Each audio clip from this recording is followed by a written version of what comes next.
Bueno, abramos nuestras Biblias en el Juan capítulo 6, versículo 60, ¿verdad? Juan capítulo 6, versículo 60. Como mencionamos antes, los versículos 22 al 71 abordan el discurso de Jesús acerca del pan de vida, y vimos que esta enseñanza se dirigió a tres grupos.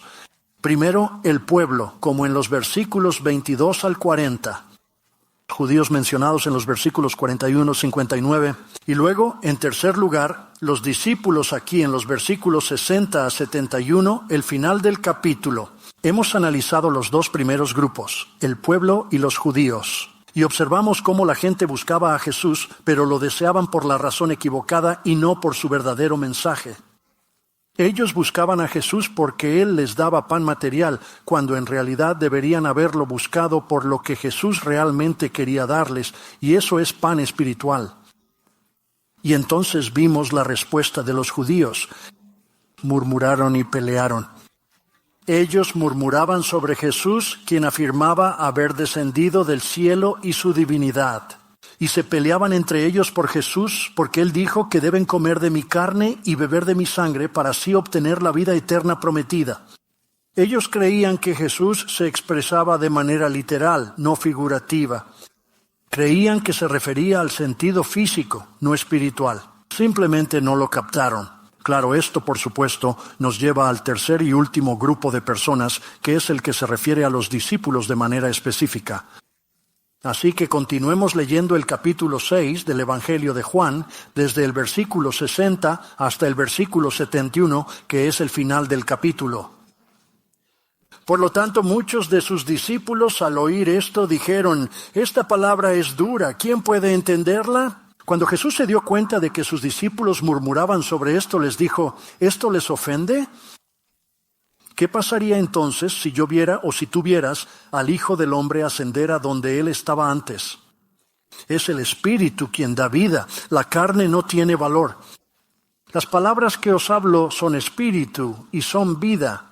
Pero hay algunos de ustedes que lamentablemente no creen, porque Jesús sabía desde el principio quiénes no creían y quién lo traicionaría, y por lo tanto dijo, les he mencionado que nadie puede acercarse a mí a menos que le haya sido concedido por mi Padre Celestial.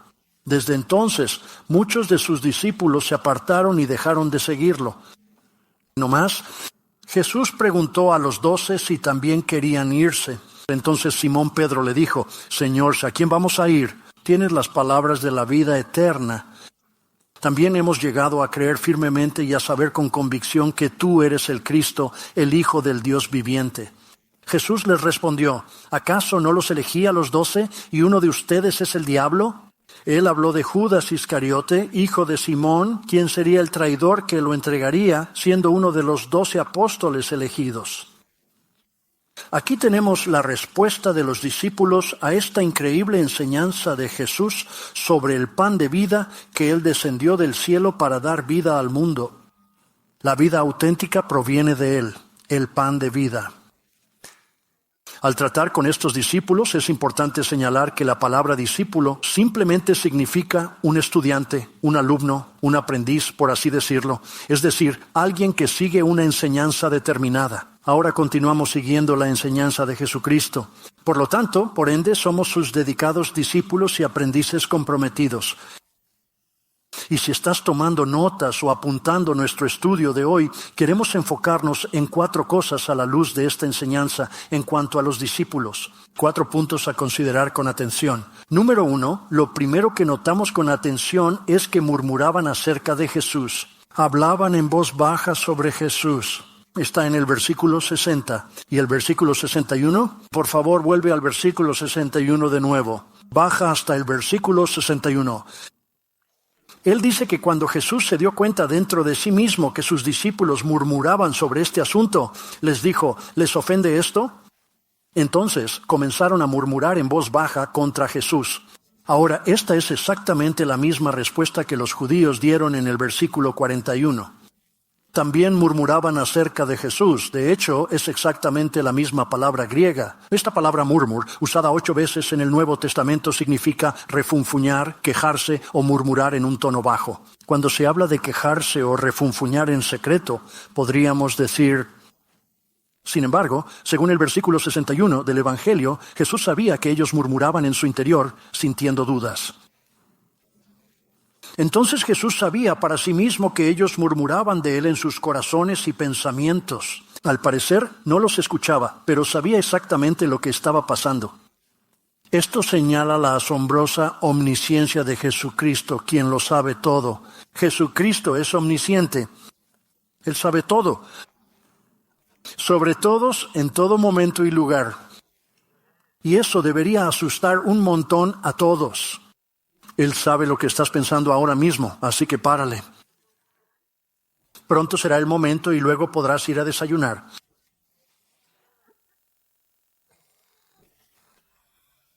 Esto es un tema importante. ¿Por qué? Porque tú y yo realmente hacemos un muy buen trabajo ocultando cosas importantes de los demás, ¿no crees? Nuestros amigos, nuestros vecinos, nuestros compañeros de trabajo, nuestra familia, o sea, no son tan listos, pero no estamos ocultando nada a Dios. Hola, no le estamos escondiendo nada a Dios. No le estamos engañando. Dios, el Señor, conoce los corazones. Sondeo profundamente el corazón y examino con cuidado la mente. Dios sabe lo que sucede en nuestro corazón, sabe lo que ocurre en nuestra mente. Los ojos del Señor están en todas partes. Proverbios 15:3. Él ve el bien y el mal. Todo está visible ante la vista de Dios. Todas las cosas están reveladas y abiertas ante Él, a quien debemos rendir cuentas. Y la lección de vida para nosotros es bastante simple, pero muy significativa sin duda. Bueno, presta mucha atención a la razón de sus murmullos. Versículo 60 explica la razón de las murmuraciones. En el versículo 60 dice que muchos de sus discípulos al oír esto dijeron: esto es difícil de entender, ¿quién puede comprenderlo? Al escuchar la enseñanza de Jesús sobre el pan de vida, se reflexionaron sobre su significado. Él dijo que bajó del cielo como el verdadero pan de vida y que debes comer su carne y beber su sangre para poder obtener la vida eterna y así vivir en plenitud. Ellos dijeron: esta es una enseñanza dura o difícil de entender. ¿Quién puede entenderla? Ahora, es algo interesante. Ahí en el versículo 60, la palabra oído y la palabra comprender es exactamente la misma palabra griega. Esto sugiere claramente una posible aplicación externa adicional. Escuchar algo implica utilizar nuestros oídos audiblemente, tangiblemente, lo cual es interesante porque según el versículo 60, a estas personas se les llama discípulos, estudiantes, pupilos, seguidores de Jesucristo. Entonces, a estas alturas, ellos deberían haber tenido comprensión espiritual. Deberían haber comprendido que Jesús estaba hablando en un sentido espiritual, no literalmente, cuando habla de comer de su carne y beber de su sangre.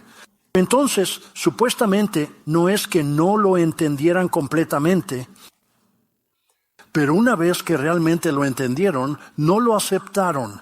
¡Guau! Así que no es que no tuvieran entendimiento, sino que cuando entendieron lo que Jesús decía, dijeron: ahora nosotros, sí, no gracias. Eso te resulta familiar. Muchos grupos religiosos hoy en día actúan de forma similar. Entienden lo que Jesús enseña en la Biblia, pero no lo aceptan porque simplemente no encaja con su particular forma de pensar y ver la vida. No encaja con su estilo de vida. Podrían decir: bueno, eso era antes y esto es ahora. ¿Era parte de la cultura de aquel tiempo, no de la actual? Podríamos decir que hay mucho revuelo sobre la cultura. Algo interesante. Escuché a un pastor decir que necesitamos cambiar o alterar el mensaje del Evangelio para adaptarlo a la cultura. ¿Me estás tomando el pelo? La cultura no cambia el Evangelio, es el Evangelio de Jesucristo el que cambiará la cultura. Eso es lo único que va a cambiar a la humanidad. Es la palabra de Dios, la buena noticia. ¿Por qué? Solo Dios puede cambiar el corazón. O podríamos cambiar la opinión de alguien con el argumento correcto, la actitud adecuada, las palabras precisas y el tono adecuado. Podemos modificar la forma de pensar de las personas. Cambiar la opinión de alguien es posible, pero otra persona puede revertirla. Cuando Dios transforma el corazón mediante el Evangelio, comienza a haber un cambio en la cultura. Pasamos de una sociedad marcada por la ley, la licenciosidad, la codicia desmedida y el orgullo descontrolado a una cultura que coloca a Dios en primer lugar. Y algunos de nosotros hemos estado aquí el tiempo suficiente para observar la notoria progresión descendente desde 1962, cuando se eliminó la oración en las escuelas, afectando así nuestra cultura y valores. ¿Qué sucedió en los años 60? Éramos un gran desastre. Éramos un desastre a fines de los 60 y durante los 70. Desde entonces todo ha ido mal. ¿Por qué? Porque sacamos a Dios de la ecuación. Sacamos a Dios de la escuela. Al excluir a Dios del gobierno, lo excluimos de todo. Y cuando se saca a Dios de la cultura, entonces todo vale. Pero cuando ponemos a Dios en la cultura, eso es lo que cambia la cultura y la trae de vuelta a donde Dios quiere que estemos. Entonces creo que el punto para ti y para mí es muy simple. Es fundamental que necesitemos ser muy, muy cuidadosos respecto a todo lo que nos rodea y a todas las personas, considerando lo que hacen o dicen. Ni tú ni yo deberíamos creerle a nadie sobre nada. No creas ni una palabra de lo que cualquiera te diga, incluso a mí. Vi un clip muy gracioso de un talentoso comediante. Ella dijo que, ya sabes, hace mucho tiempo había una idea extraña, loca y excéntrica sobre algo que se llamaba pensamiento crítico. Sé que es una locura, ¿verdad? Ellos actuaron rápidamente y tú escuchaste atentamente ambos lados de la historia. Reuniste todos los hechos y tomaste tu propia decisión al respecto. ¿No es una locura? ¿Sabes? Eso se ha tirado por completo por la ventana. Entonces tú y yo necesitamos asegurarnos de que lo que decimos y hacemos no esté basado, escucha, en lo que pensamos o sentimos. Lo que sentimos a menudo depende de nuestra alimentación.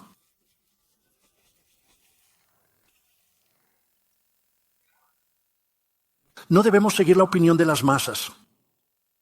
No podemos considerar las leyes que se han promulgado. Debemos probar todas las cosas, según 1 Tesalonicenses 5:21. ¿Cómo podemos poner a prueba todo lo que una persona dice o hace? Creo que está bien. Bueno, me da una sensación muy agradable y reconfortante por dentro. Debe de ser correcto.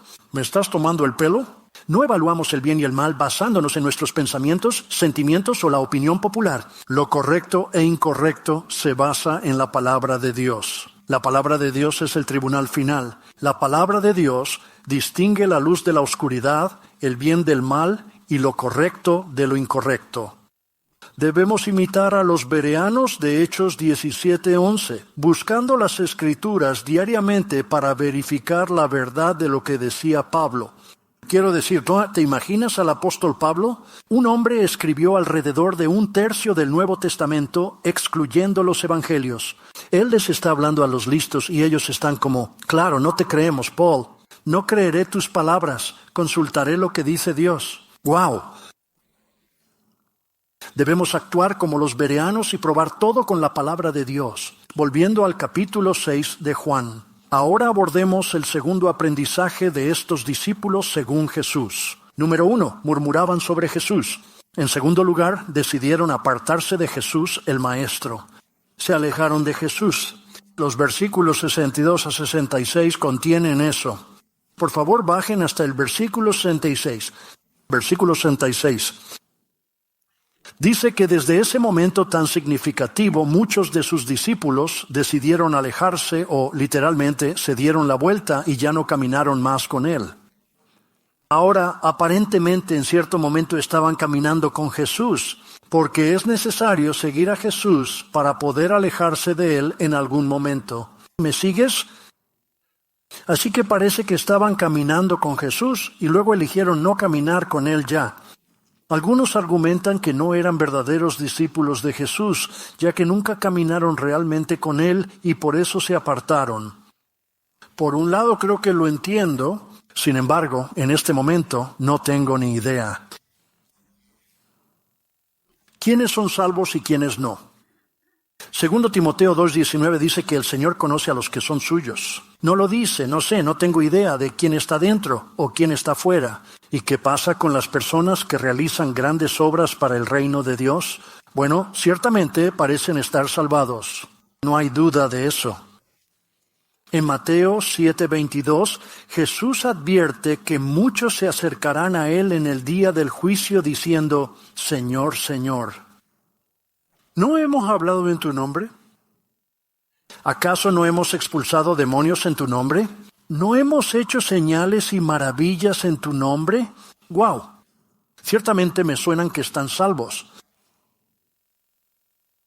Jesús continuó hablando. Os digo, trabajadores de la iniquidad, idos de mí, porque nunca os he conocido de verdad. Así que no tengo ni idea de quién está dentro o quién está fuera. De hecho, en Lucas capítulo 9, versículo 62, Jesús dijo, nadie que habiendo puesto su mano en el arado mire hacia atrás es apto para el reino de Dios. Así que, aparentemente, hay quienes pueden poner firmemente la mano en el arado y avanzan arando con determinación hacia el reino de Dios, pero luego, de repente, se detienen, sueltan el arado con indecisión y se vuelven a mirar atrás con nostalgia. Sí, parece que verdaderamente podemos alejarnos de situaciones complicadas al ejercer nuestro libre albedrío. Ahora, es importante señalar que a través de y gracias a Jesucristo estamos absolutamente seguros. No te equivoques. Cuando nacemos de nuevo, cuando le entregamos nuestra vida a Jesucristo, estamos firmes como una roca en lo que respecta a la salvación. ¿Sabes en Juan, cuando llegamos al capítulo 10, versículo 28? Yo les he dado vida eterna y nunca perecerán, jamás se perderán. Y nadie podrá arrebatarles de mi mano. Vaya qué bendición es esa. Nadie me va a arrancar de la mano de Jesús. De hecho, en Romanos 8:38 el apóstol Pablo dijo, algo realmente bueno. Porque estoy convencido de que ni la muerte ni la vida, ni los ángeles ni las potestades, ni lo presente ni lo porvenir, ni lo alto ni lo profundo, ni ninguna otra criatura podrá separarme del amor de Dios que está en Cristo Jesús, nuestro Señor. 2 donas para ti, Caprice. Lo siento, Sean. Ja. Ella podría compartir algo de lo suyo. Ella es generosa. Ahora tengo seguridad en Cristo. No hay duda al respecto. Nuestra seguridad en Jesucristo implica algo fundamental. Nuestra seguridad en Jesucristo implica una sola y fundamental cosa.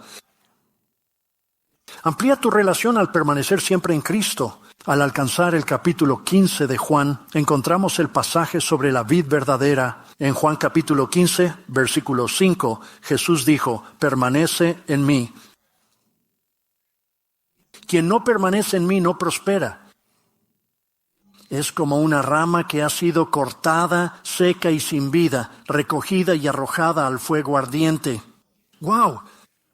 Así que cuando permanecemos en Cristo para todos los efectos prácticos, lleva la idea de continuar creyendo por fe en la obra terminada de Cristo en la cruz y su resurrección. Cuando dejamos de creer en la obra terminada de Jesucristo en la cruz del Calvario y en su posterior resurrección, estamos fuera. No hay salvación. Entonces, se trata de permanecer siempre en Cristo. Y mira, escucha bien, querida familia, esa es la inquebrantable seguridad que tenemos en Cristo. ¿Eso implica que somos perfectos? Todavía estamos bastante desorganizados. Eso estuvo muy flojo. Me siento bastante solo aquí arriba porque ninguno de nosotros es perfecto. Ok, unos 10 de nosotros. No significa que seamos perfectos. Aún cometemos errores, aún fallamos, tenemos que conseguir ayuda. Pero Dios perdona, Él limpia nuestra culpa. Él nos ofrece vida eterna, garantizando nuestra certeza de ir al cielo.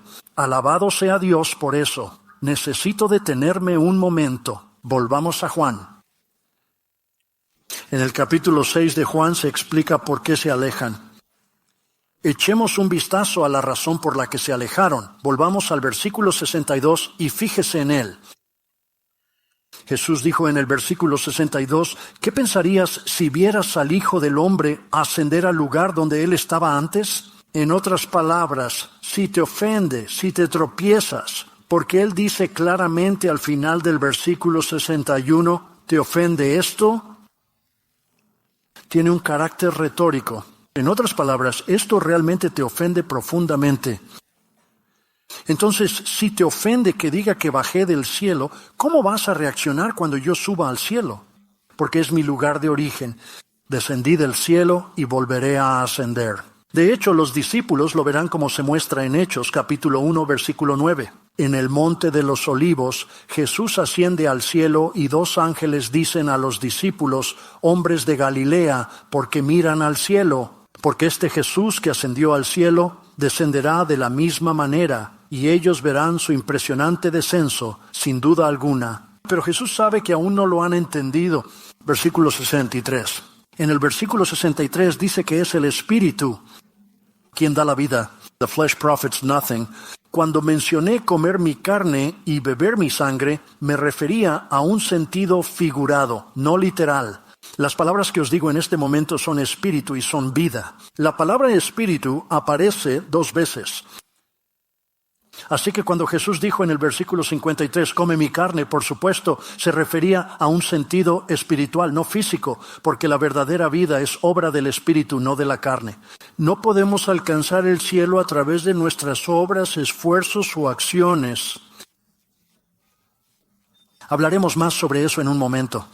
Es obra del Espíritu Santo. Ahora, cuando hablamos de la obra o ministerio del Espíritu Santo, en realidad se emplean 3 preposiciones diferentes para describir su significativa acción e impacto en nuestras vidas. Resumen, en Juan 14:17 se mencionan 2 de ellos. Jesús afirmó que el Espíritu Santo estará con ellos. La palabra with no significa para, quiere decir junto a, como en paramédico o asistente legal. Y antes de que seamos salvados, el Espíritu Santo se pone a nuestro lado, tocando a la puerta de nuestro corazón diciendo, hey, ¿necesitas a Jesús?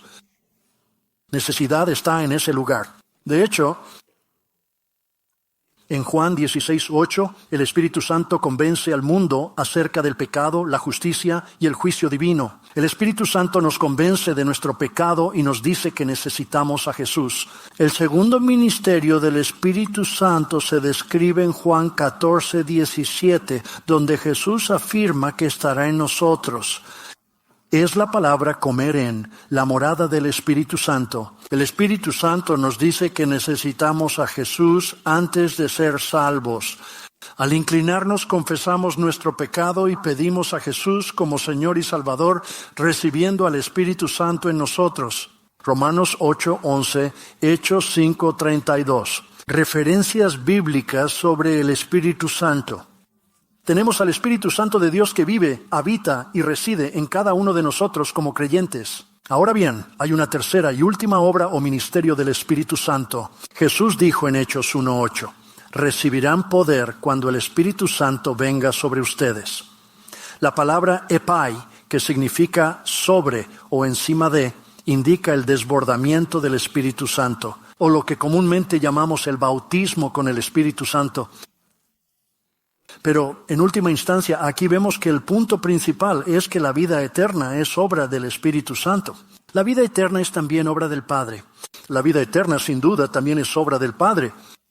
¿Estás seguro? Oh sí, observe los versículos 64 y 65.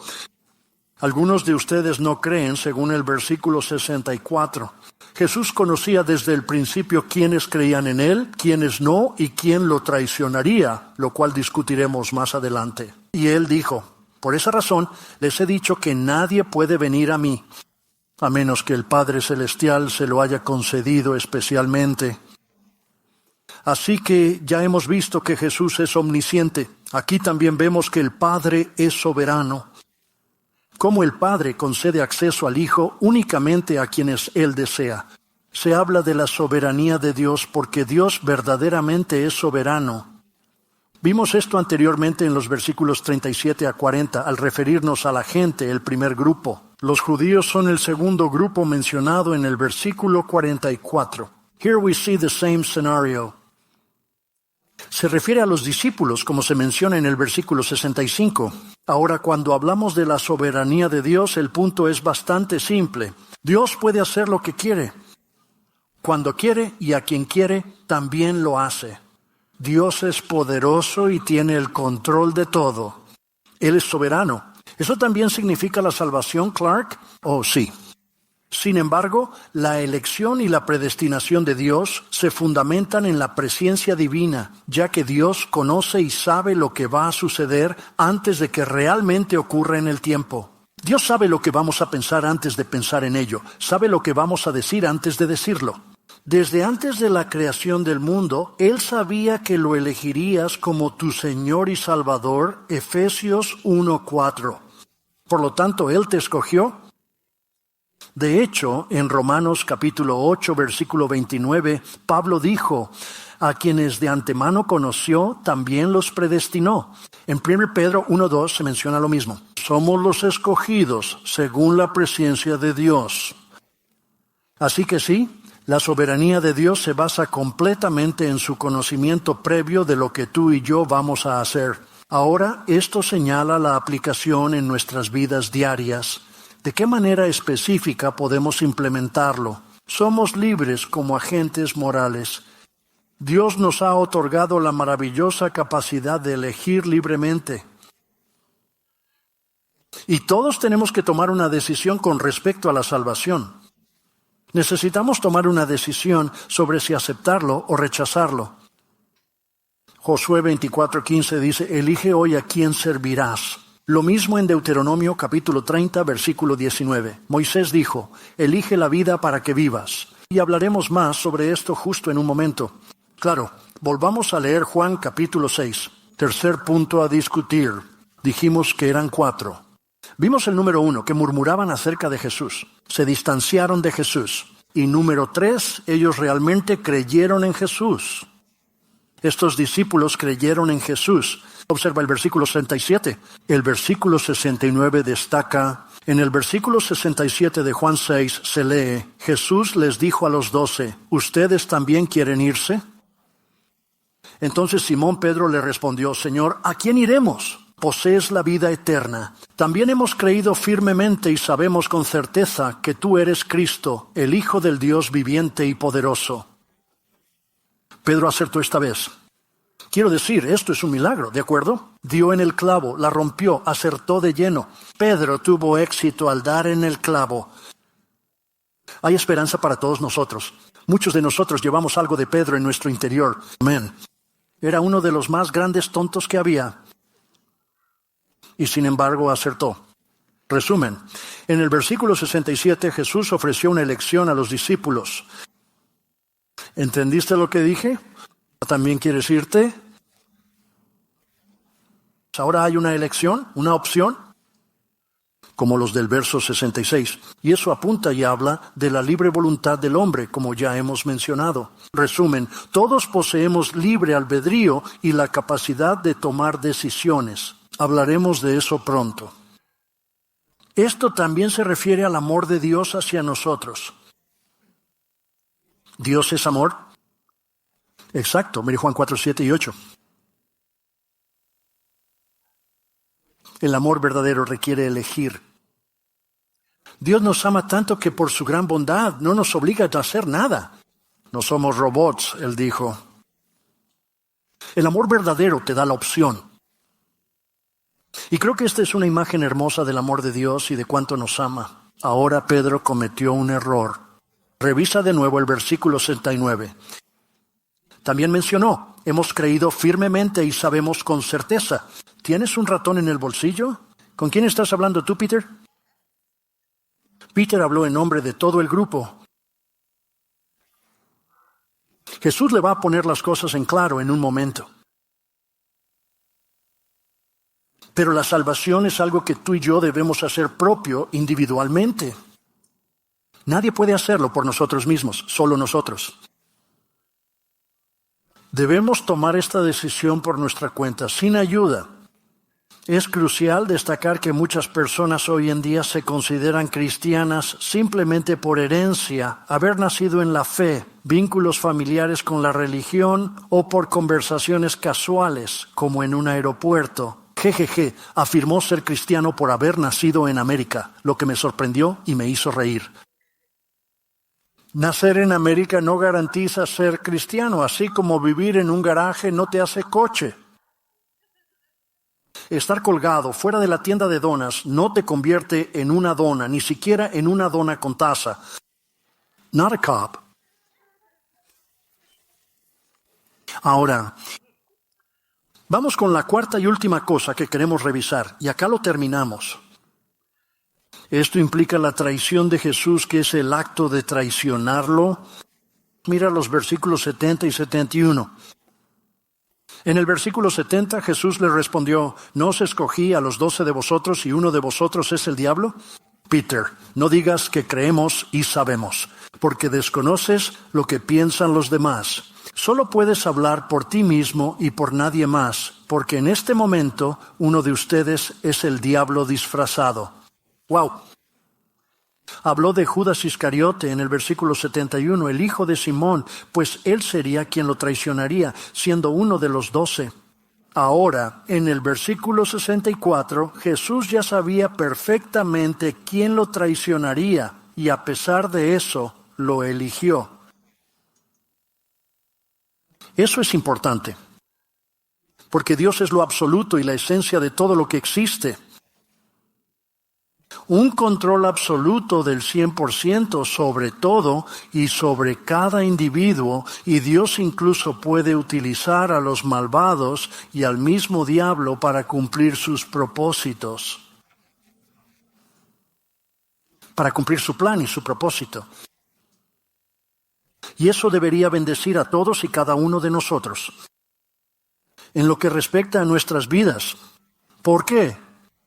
Porque en nuestras vidas como creyentes el enemigo va a atacarnos. Él va a atacarnos. Efesios 6:16 menciona dardos encendidos lanzados contra nosotros. El versículo de Pedro 5:8 menciona que el diablo busca a quien devorar. ¿Acaso alguien entiende de qué estamos hablando? Y pensamos, ay no amigo, me están cayendo con todo. Los ataques de los enemigos, y todo esto es terrible, y ay de mí, pobrecito de mí. Oye, espera un minuto. O Dios está en el trono o no lo está. O Dios está utilizando al mal y al diablo en su plan, o simplemente no lo está. De hecho, lo es totalmente. Dios utilizó al diablo como una herramienta para llevar a cabo su plan y propósito divino de redimir a toda la humanidad. Eso es increíble. Dios utilizó al diablo para llevar a cabo su plan más grandioso, la muerte de su Hijo en la cruz del Calvario, brindando así a toda la humanidad la oportunidad de salvación. Si Dios puede utilizar al diablo para realizar su plan más grande para la humanidad, ¿no crees que también puede usar al enemigo en nuestros propios planes personales? Hagamos nuestra parte juntos.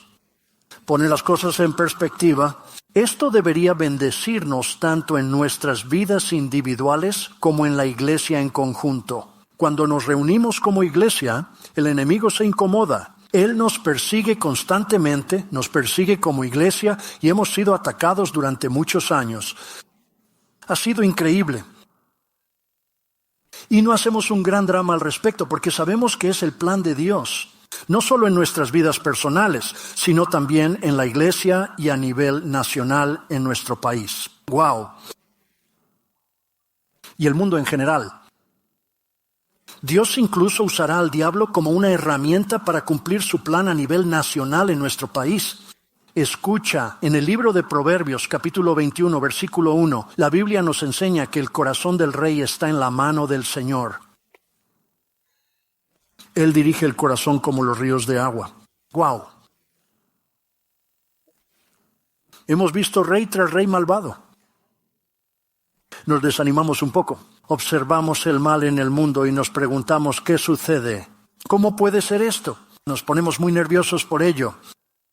En lugar de simplemente decir que Dios ya tiene un plan. Pienso que sabe lo que hace. Quiero decir, después de todo, Él usó al diablo para lograr el mejor y más grande plan de todos, la salvación de toda la humanidad. Entonces, ¿por qué Él no usaría al diablo y el mal para llevar a cabo todos estos otros planes? Dios utiliza el diablo y la maldad para cumplir su voluntad. Como se indica en Efesios 1:11, donde se afirma que Él obra todas las cosas según su propósito, independientemente de nuestra opinión o comprensión. Dios está obrando todas las cosas según su voluntad, como se menciona en Efesios 1:11, independientemente de nuestra comprensión o aceptación. Incluye esa última parte. Un muchacho, eso realmente pone las cosas en perspectiva, ¿verdad?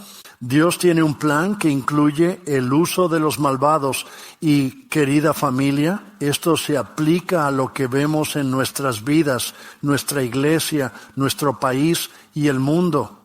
Dios está en el trono. Dios está en el trono. Él tiene un plan y un propósito para ello, y ese propósito es traer un gran descanso. Que haya gran paz en nuestros corazones y en nuestras vidas. Así que vemos la reacción a este discurso sobre el pan de vida con la gente, los judíos y ahora los discípulos. Entonces la pregunta que tenemos es bastante simple. ¿Cuál es nuestra reacción ante Jesús, el pan de vida? Al inclinar el corazón y la cabeza ante el Señor. La verdadera pregunta es, ¿qué has decidido hacer? ¿Qué decisión has tomado respecto a Jesucristo? Porque sabes que no hay un punto medio. ¿No se puede estar en el medio? No hay punto medio con el cristianismo. Mateo 12:30, Jesús dijo, o estás conmigo o estás contra mí. Mateo 6:24, Él dijo que no se puede servir a dos señores. Vamos a amar a uno, odiar al otro, ser leales a uno y servir al otro. No podemos servir a Dios y a las riquezas. Y con nuestras cabezas inclinadas y los ojos cerrados, la pregunta para todos nosotros es, ¿qué decisión vas a tomar? ¿Qué decisión vas a tomar respecto a Jesús? Y tal vez estés aquí hoy y no estás realmente seguro de estar salvo. O tal vez estás aquí y simplemente has estado pasando por los movimientos y nunca has tenido esa relación con Cristo. O tal vez, como algunos de estos discípulos, te apartaste de Dios y sabes que es momento de reconciliarte con Dios. Mira, sea como sea, aquí mismo, ahora mismo, puedes estar totalmente seguro que vas a ir al cielo y todo lo que tienes que hacer es decir sí. Sabes, si Dios está tocando tu corazón en esto, me gustaría orar por ti. No tienes que levantarte ni ir a ningún lado. Y nosotros, como ya hemos visto, no podemos hacer nada. Pero si Dios mueve tu corazón, quiero orar por ti aquí mismo, donde estás sentado. Levanta la mano rapidito para que pueda verla. Sí, Dios te bendiga. Sí, justo aquí. Sí, señor. Sí, señora. Sí, querida, justo al frente. Veo tu mano. Sí, justo aquí. Sí, querida. Sí, señora, veo su mano. Dios te bendiga. ¿Puedes bajarla? Sí, sí, señor. Veo que tiene la mano levantada. Justo aquí arriba. Dios lo bendiga, Señor. Quizá estás afuera en el patio o en la sala Overflow o en el vestíbulo, o tal vez estás escuchando en vivo por internet o por la radio. Que hoy sea ese día. O bien estás absolutamente seguro de tu destino eterno. Sabes, si ese es verdaderamente tu corazón, antes de orar por ti, me gustaría que reces esta oración. Simplemente ora en tu corazón. Puedes orarlo personalmente en privado, pero ora con poder. Di: Jesús, hoy te pido que me perdones todos mis pecados. Y te pido que seas mi Señor y Salvador. Y me llenarías con tu espíritu. Y que a partir de este día mi vida nunca sea la misma. Y Señor, te doy gracias por mis hermanos y hermanas, por todos aquellos que han entregado su vida a ti, aquellos que han renovado su entrega a ti, sea como sea. Señor, te ruego que los bendigas, que los cuides y que los animes. Lidéralos, guíalos y dirígelos, Señor. Y te lo pedimos en el nombre de Jesús. Amén, amén.